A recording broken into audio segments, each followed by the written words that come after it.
Red Square, a place of power and piety, and at its heart, a museum with secrets dark and strange.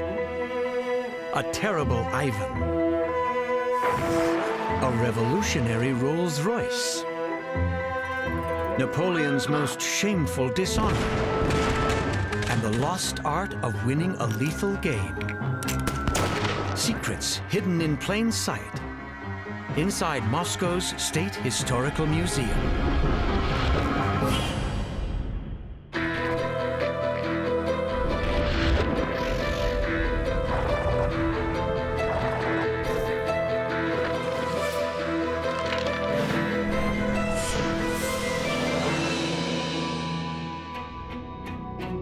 From the Stone Age to the modern day, the State Historical Museum of Moscow tells the story of Russia and her people. The 19th century gallery is filled with artifacts that speak of wealth, nobility, and sudden death. This is the museum's collection of dueling pistols. It's one of the largest of its kind in the world and is never seen by the public. Перед вами дуэльный гарнитур, состоящий из пары дуэльных пистолетов. Они всегда изготавливались парами, были идентичны совершенно оба пистолета. The pistols are ornate, almost works of art. That's because they were made only for a select few. In 19th century Russia, pistol duels were the preferred method of settling disputes among the noble class. By 1715, dueling had become so popular, it was killing off many members of Russian aristocracy. The Tsar outlawed the practice, declaring it foolish. But not all duelists were fools. The brilliant writer and poet Alexander Pushkin is considered to be the father of Russian literature. But in his own time, Pushkin was notorious for fighting duels. A nobleman with a sharp tongue, he was often challenged by other nobles who claimed he had offended their honor. Как-то Пушкин сказал, что вот Алиуту трудно будет понять психологию дворянина. Вот для них ценность достоинства была выше, чем даже жизни. The offended nobles came to the dueling field angry, while Pushkin maintained his cool. 28 times he faced a hot-headed opponent, and 28 times he survived. But his 29th duel cost him his life. What went wrong? That is our museum's secret. Our investigation starts here, on a gun range just outside Moscow. Russian historian and author Alexei Vostrikov is eager to reenact Pushkin's last duel. But before he can do that, he'll need to learn to shoot. То я всегда много писал и даже читал про то, как стреляют, как заряжают, как готовят из этих пистолетов, и даже никогда не мечтал, что мне когда-нибудь... Okay, this is our pistol. Military historian Andrei Shildbach has brought a replica of the type of dueling pistol that Pushkin would have used. Now we start loading it. We make sure that the powder is compact enough. We are ready to shoot, but first don't forget to put it... Of course, the best way to survive a duel is not to fight one. Okay, yes. But in a society where honor was paramount, that wasn't always an option. A nobleman's honor was in the greatest danger at social occasions. Fancy dress balls were rife with sexual tension, often instigated by men, but sometimes the flames of jealousy were fanned by women. Pushkin's wife, Natalia, was a notorious flirt. At a public function, he caught her enjoying the attention of a handsome French officer, Georges Dantes. Hurt and enraged, Pushkin challenged Dantes to a duel.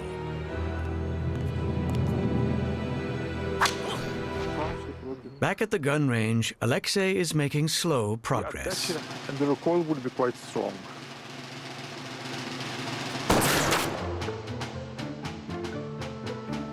Не думаю, что я попал. Нет, если бы еще Пушкин был. Меня уже убили.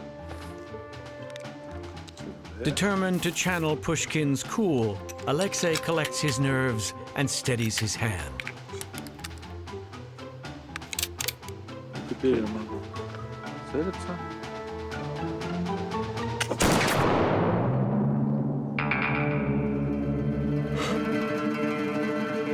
Andrei has brought along an opponent for Alexei, champion marksman Alexander Lebedev. Вот это Александр. Это Алексей, Алексей. очень приятно. Вы, наверное, думаете, что такой теоретик, как я, не смог бы выйти на дуэль с настоящим оружием в руках? Для этого нужна практика какая-то. Технически, теоретически вы все что-то узнали, а вот психологически, я думаю, слабовато. Не хотите ли вы доказать свое мнение с оружием в руках? Даже так? Вы готовы? Like the duelists of Pushkin's era, Alexei and Alexander will face each other in a secluded area. Итак, господа, настало время дуэли. Ну вот, это ваше снаряжение. But for the purposes of our demonstration, they will not fire lead balls at each other. Instead, they are each equipped with a modern air gun that shoots a single paintball. Такие вот пейнтбольные пластики. А это пластик, а внутри него Краска. находится краска, которая будет обозначать ранение. Конечно. В том случае, когда кто-то из нас, я уточняю, кто-то из нас попадет. Да. In accordance with 19th century rules, the opponents will begin 20 paces apart. At 5 paces, there is a line that neither man is allowed to cross. И я отхожу от него еще на 5 шагов. 2, 3, 4, 5. Это место, с которого я начну свою дуэль. Lowering a handkerchief will signal the beginning of the duel. The duelists then have a choice. They can take their shot immediately, or wait until they move closer to their opponent.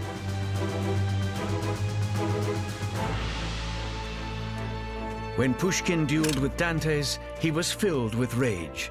He charged the line, hoping to score a kill shot at close range. But his anger-fueled plan failed.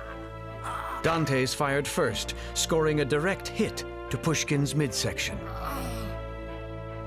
On the modern gun range, Alexei and Alexander take their positions. Проверьте ваше оружие. Вы готовы? Я готов. Я готов.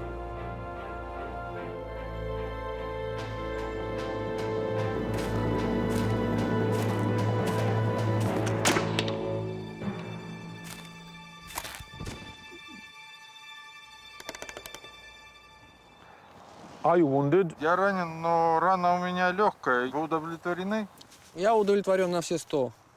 В таком случае у нас нет больше причин для ссор. Help. Спасибо. Пойдем. Я, говоришь, куда попал?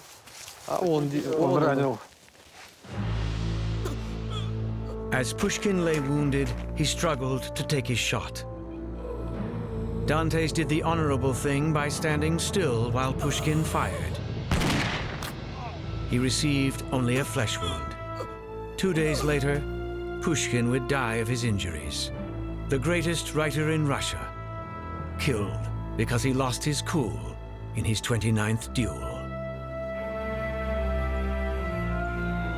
Сегодня я понял, что главный секрет на дуэли – это никогда не бояться ни соперника, ни обстоятельств, ни ничего.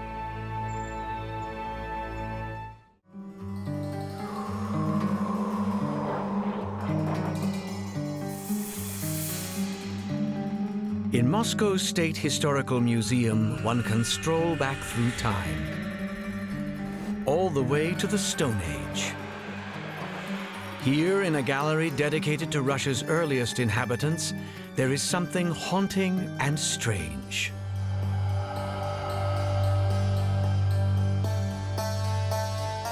The skeletons of a boy and a girl that were buried head to head in a single grave. Their remains were unearthed not far from Moscow, where they had laid undisturbed for over 20,000 years.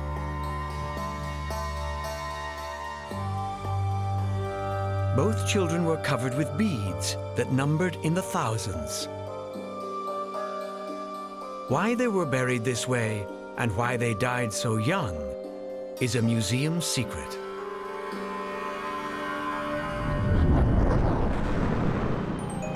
Our investigation begins in the town of Zarayusk, 160 kilometers south of Moscow, in the region where the children lived their brief lives. In the shadow of a 500-year-old castle, there is a 23,000-year-old Stone Age settlement. Here, archaeologist Sergei Lev leads a team that has uncovered a wealth of evidence about how early humans lived and died.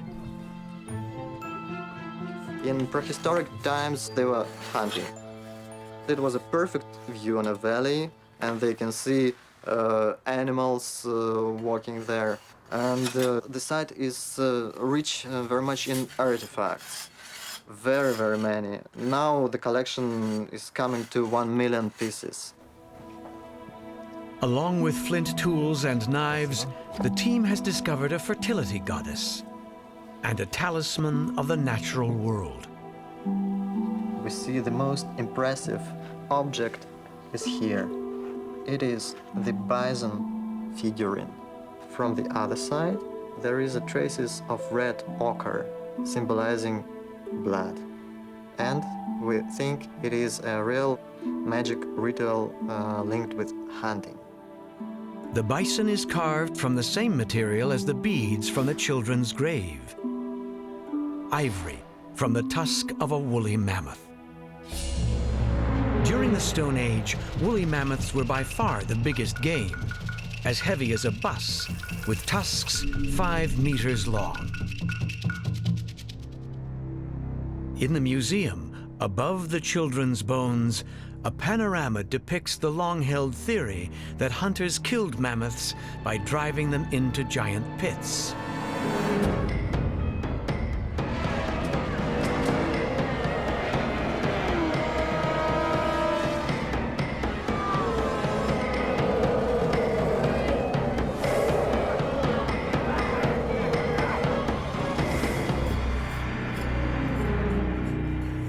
Sergei believes the illustration is out of step with recent discoveries. From modern point of view, it looks a little bit fantastic, because first, if it is permafrost, it is quite hard to dig in it. And you can imagine the size of mammoth and what size of pit it should be.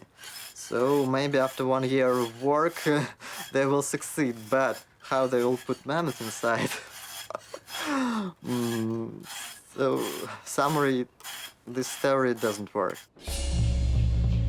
Sergei has found evidence that the pits were actually dwellings, roofed with mammoth bones and hides. It means that it was very, very, very much important in their life.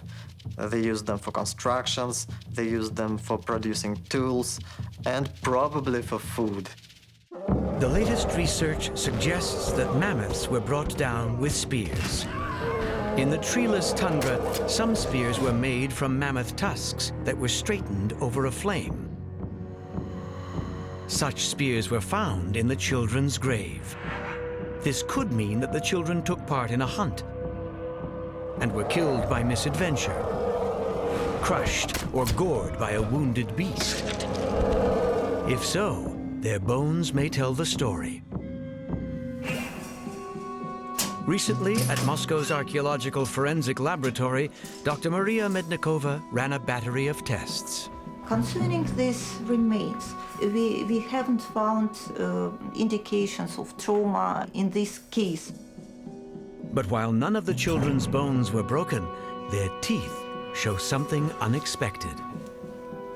We can notice such transversal lines on their anterior teeth. Here and also here they are visible. That means that growth of those children was interrupted by some strong hunger, starvation. This suggests that in the region where the children lived, game was becoming scarce. As hunger and desperation grew, their tribe may have appealed to a higher power for help. That brings us back to the thousands of beads in the children's grave. Researchers have determined that each bead took at least an hour to make. The enormous effort suggests an extraordinary purpose. They were decorated in special rich manner to send some message to, in other words, to God. Maria can't say how the children died, but she believes she knows why. Such young people, they were very important for their society because they were just close to the adults and they were hope of society. So they could be a gift for some gods, so they could be sacrificed. Covered in beads of ivory, a boy and girl were sent into the hereafter so that their tribe could continue to walk the earth.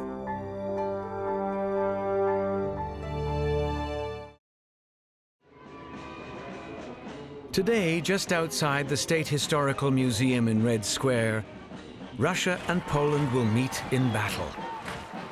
In this annual military band competition, Poland and Russia vie for top honors.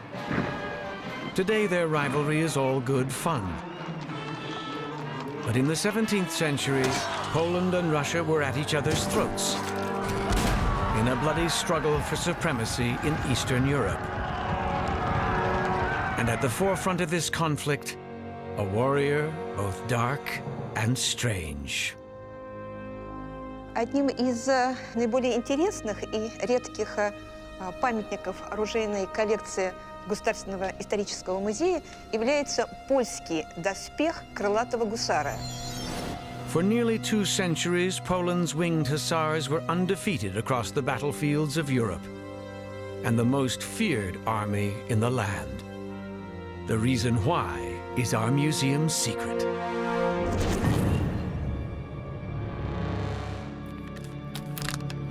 To investigate, we've come to the ranch of hussar enthusiast and proud Polish-American,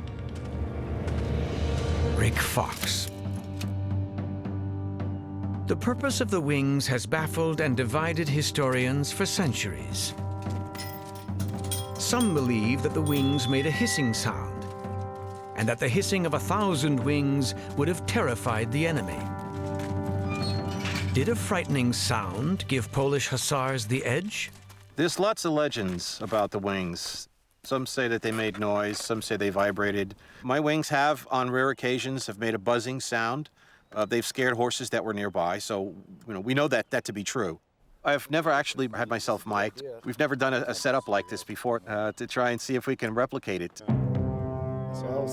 With the aid of a sensitive sound recorder, Recording now. Rick hopes to capture any sound the wings might make and put the age-old debate to rest.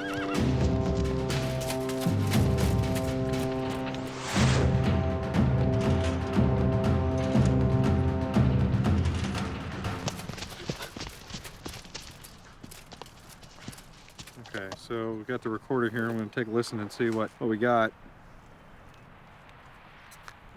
Couldn't really hear anything. Did you hear anything? I hear a lot of wind, just ambient noise. Wind, flags, horse, and armor. Yeah. I can't hear the wings. And of course, I'm sitting in front of the feathers, and I didn't hear anything today, so. No.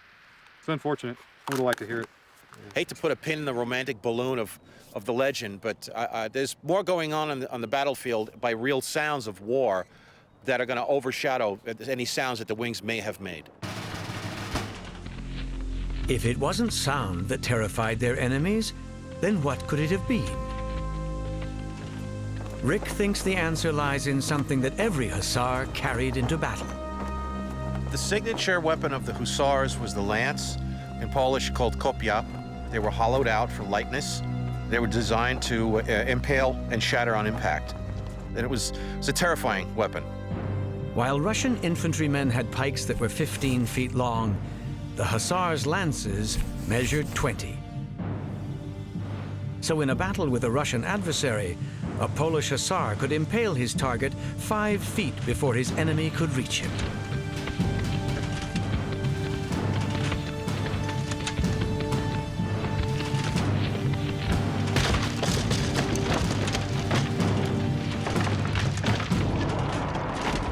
As lances go, the hussars' weapon was highly effective. But by the 17th century, both Russia and Poland were fielding regiments of armored musketeers. You might think that muskets would have stopped the hussars in their tracks, but they didn't. Those weapons were not rifled. They weren't accurate. It was a ball, didn't always fit perfectly. Powder consistency wasn't always right on. It was hit and miss. Unlike the plodding Russian infantry, the winged hussars were lightning fast.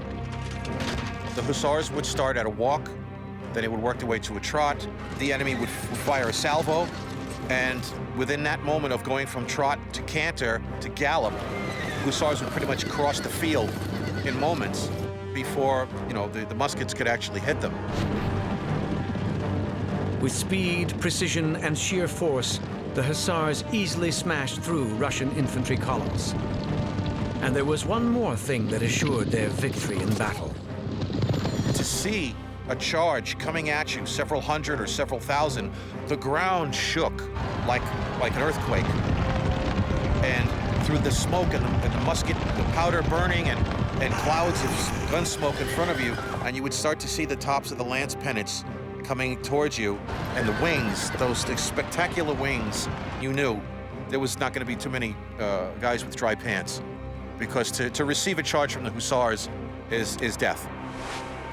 And that's why every Russian soldier feared the angels of death of the battlefield, the Polish winged hussars. It would take several centuries for conflict between Russia and Poland to be reduced from violence on the battlefield to a battle of the bands.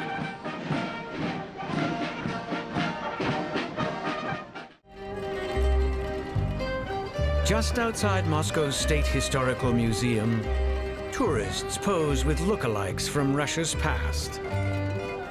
Tsar Nicholas II, Vladimir Lenin, and Joseph Stalin. This woman looks unafraid. Perhaps that's because she doesn't know that she's posing with Ivan the Terrible.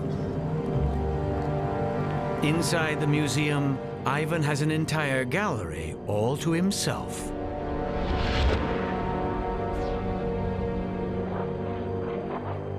В этом зале Иван Грозный чувствовал бы себя как в царских палатах. И каждый посетитель музея испытывает немного такие ощущения.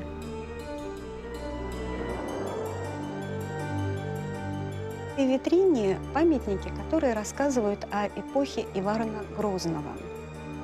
The case contains several books in Ivan's own handwriting. And above them is this. Самый интересный и вызывающий много вопросов экспонат в этой витрине – власеница, которая по преданию принадлежала самому Ивану Грозному.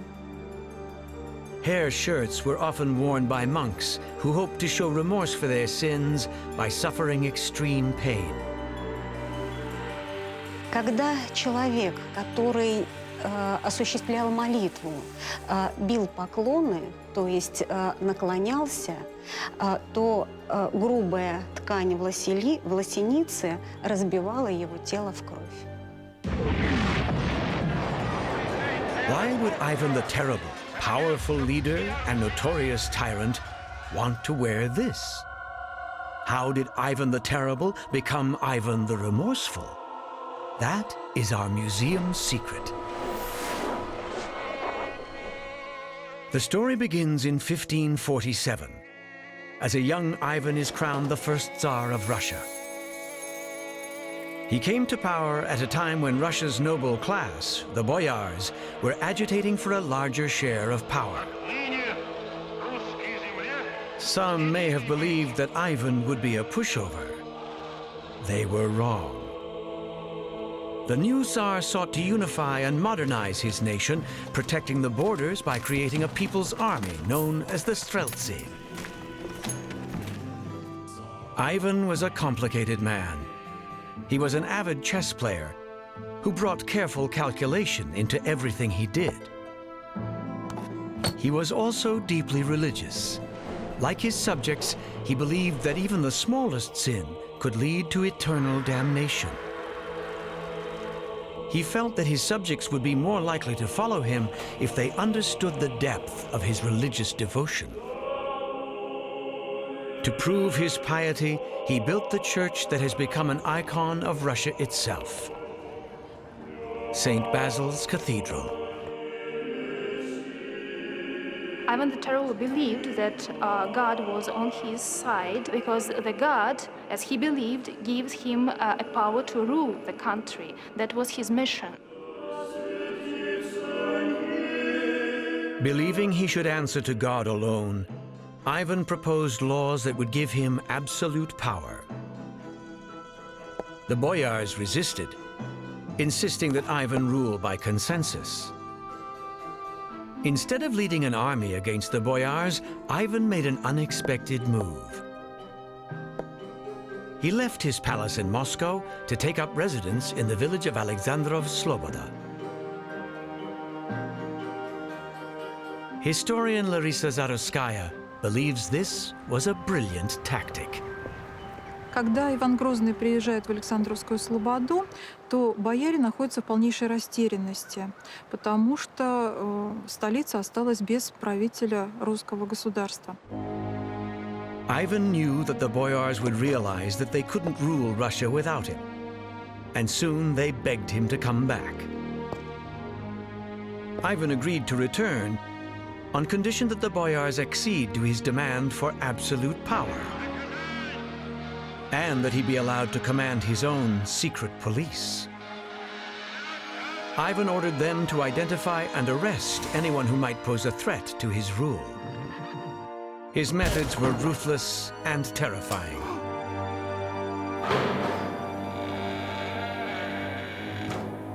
And when suspected traitors wouldn't talk, Ivan had them brought here. Нижний ярус дворца Ивана Грозного. И в настоящее время здесь воссоздан застенок грозненского времени.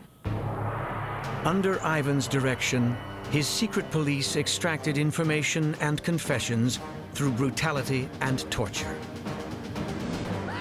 Victims were flayed alive and boiled in oil. Often their agony lasted for days. Ivan's methods cemented his power, giving him the authority to launch wars that would expand and unify the Russian state. He would continue to use torture to pursue his goals until, in the 37th year of his reign, he began to reflect on his sins. He feared no man, but he did fear God. He was very religious. He knew that he would like to enter paradise someday, and he knew that he was very severe, and a lot of people were brought into prison and were killed according to his order. And as a religious man, he started to be prepared for this new afterlife. In an attempt to appease God, Ivan ordered the creation of this, a synodic, a Russian Book of the Dead. В этой книге историки увидели имена, которые совпадают с именами казненных людей во время Ивана Грозного. Предположили, что этот синодик создан по указу Ивана Грозного для поминовения его жертв. For each name, a prayer was to be given to soothe the souls of those who perished under Ivan. Таким образом, Иван Грозный хотел часть вины с себя снять, если этих людей будут поминать.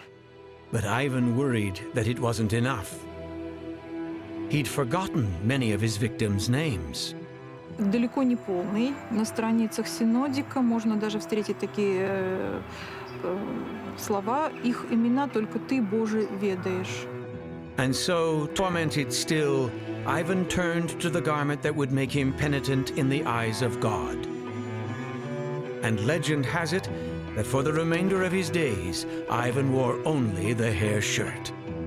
And that's because Ivan the Terrible had become Ivan the Remorseful.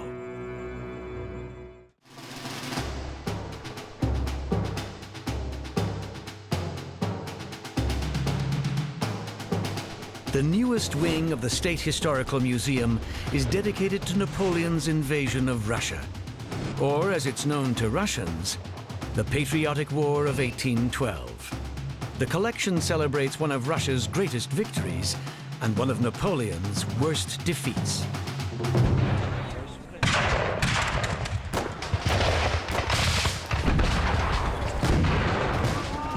Every year, thousands of reenactors come to Russia to commemorate the Battle of Borodino, Napoleon's army's bloodiest day. The reenactors pride themselves on authenticity. From their uniforms, to their weapons, to this, the French imperial eagle. The eagle was a sacred emblem that every French regiment carried into battle. French soldiers swore to defend it to the death. Inside the State Historical Museum is an imperial eagle of the 3rd French Regiment, one of the few surviving examples in the world. But this eagle should not be here. The reason why is a museum secret. The secret has brought Victor Iser to Russia from his home in Canada. Victor is the president of a Montreal-based reenactment group called Brigade Napoleon. He's here as a member of the Imperial Guard, but he's also a soldier of the 3rd Regiment. That gives him a special interest in the museum's eagle. The eagle represents our regiment. It has our number on it. We follow it.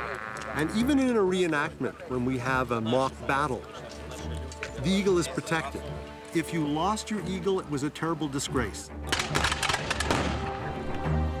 The interesting thing about reenactors, when we don the uniforms, we feel younger and we feel passionate. We're proud of our regiment. So just as the eagle was life and death to the regiments 200 years ago, we feel very much the same way. So when I heard that there was an eagle in Moscow, I was interested. But when it was described as 3rd of the line, I suddenly questioned how that could be. As far as we know, we never lost an eagle in battle. The 3rd French Infantry was one of the most illustrious regiments in Napoleon's army. Its soldiers were often bloodied, but never defeated. And according to the regiment's records, they never left an eagle behind. The possibility to go and see the eagle with my own eyes and try and resolve the discrepancy between the history I know and whatever background history they have on their eagle is essential. I can't go home without that. Victor's next stop, the 1812 Gallery. He's going to examine the museum's eagle with the help of curator Dmitry Puzakov. So here is the famous eagle, the eagle of the 3rd Regiment of the Line. This is what I've come so far to see. I've noticed this button with the number 3, so it makes that eagle of your regiment. Well, certainly my heart is pounding, and that's why for me it's, of course, emotionally looking at it and saying, I know my regimental history says we didn't lose it. And then when you see it, then you go, I don't know, some mystery is there. Victor needs to take a closer look. Because the eagle is too precious to be removed from its case, Victor and Dmitry decide to take some high-definition photographs. They hope to capture details that are invisible to the naked eye. On a computer monitor, they examine the image in a magnified view. Maybe on the close-ups we can, there we go. Yeah. At this point, the two men make a surprising discovery. There was something that was then stretched off with the lighting. And you really see that there's... That's 5. And I think that's definitely a 1. 1. It's nice. That definitely not authentic number. The men are stunned. The original number was not 3, but 15. Dmitry suspects that someone assembled the eagle and its number from available parts. And my guess would be that they had an eagle with a damaged number for 15, and they had an authentic number 3. and put it on the base of the eagle to make it look more authentic than with the broken numbers. Yeah. Victor knows that there were several Napoleonic regiments with the number 15. One 15th regiment served in Russia and was decimated during Napoleon's final defeat at Waterloo. But when the regiment was disbanded, its eagle was destroyed. There is no record that any 15th regiment ever lost its eagle. Victor and Dmitri have solved one mystery, only to reveal another. I'm much relieved that it's not my regiment that lost its eagle, but still to be able to see 200 years of history there is very moving. If I was someone from the 15th who happened to be touring through, I'd like to know where it came from, how it got there. But with the few eagles still existing in the world, they now represent all the French armies that fought during that period. So today it really doesn't matter whether it's the 3rd or the 15th, whatever. The respect that the men held for it, that the men died for it, followed it, is still there. So it's no less valuable. And anyone seeing the eagle should be proud of that type of heroic determination.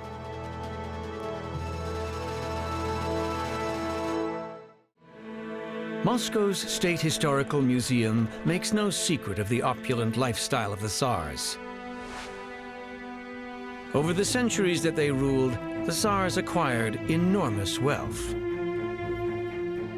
But all this ended with the Communist Revolution of 1917. After the execution of Tsar Nicholas, the culture of excess was replaced by the classless equality of the Soviet state. And that makes one of the museum's acquisitions a little strange.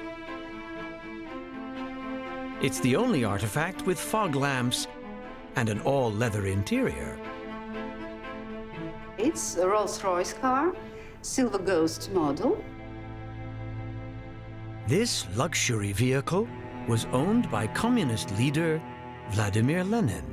Lenin used this car for traveling around Moscow, to the suburbs of Moscow, in the surroundings. Of course, it was very convenient for Lenin, I think, to make speeches and to have some discussions, maybe with people who gathered around the cars in the Red Square or in the streets of Moscow. Lenin declared that revolutionaries must guard against bourgeois tendencies. So why did Lenin own a Rolls? That's our museum secret. The investigation begins at Moscow's premier Rolls-Royce showroom. Until the fall of the Soviet Union, there were no dealerships in Russia. But perhaps a visiting salesperson convinced Lenin that the Rolls was his kind of car. People who buy Rolls-Royces are definitely very successful people. So far, so good. Lenin was definitely a successful revolutionary. And they don't want any compromises. That sounds like Lenin, too. When counter-revolutionaries challenged him, he started a bloody civil war. Definitely not a compromiser. Of course, these people can afford to buy the best. That part doesn't sound like Lenin. He wasn't a rich man. But early on in the revolution, his Bolsheviks had liberated the Tsar's gold and the Tsar's collection of fine automobiles. There were about 40 motor cars in the Tsarist garage. And it seems that even the communist leaders were not against such cars. So perhaps Lenin owned this Rolls because he got it for free. To be certain, we'll need to prove that Tsar Nicholas was the original owner. Unfortunately, we haven't got the original documents. But if we speak about our car and about its identity, we have got the chassis number. And the chassis number is fixed to the front of the dashboard, under the bonnet. 17 kg is clearly visible. But with a car this old, it would be surprising if the chassis number could be traced. Or maybe not. Rolls-Royce keeps records on all the cars of previous years to track those cars that have wonderful history behind them. Incredibly, a request to head office elicits the original bill of sale. The purchaser was not Tsar Nicholas, but an emissary of Vladimir Lenin. The date is 1922. In the years following the Bloody Revolution, all industrial nations imposed an embargo forbidding trade with the Russian communist state. So how did Lenin manage to do business with a British car maker? A clue lies not in cars, but planes. Rolls-Royce made the best engines for bomber planes, and Lenin needed them for his war machine. Lenin asked the British to break the embargo. He knew that Britain was mired in depression, with idle factories and hungry workers. British leaders held their noses and allowed Lenin to buy several of their most advanced airplane engines. To sweeten the deal, Lenin was given a 15% discount on something else: a Rolls-Royce automobile.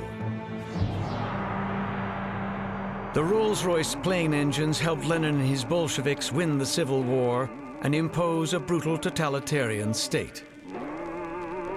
But the question remains, should he have kept the car? Of course not. Lenin was our leader of a communist party, and the motto of that party was that all people have to be equal. He should have done something that the whole country is driving Rolls-Royces.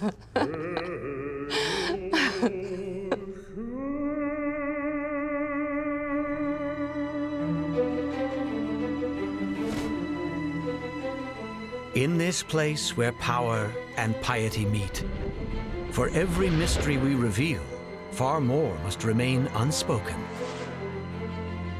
Secrets of sacrifice and strategy, hidden in plain sight, inside Moscow's State Historical Museum.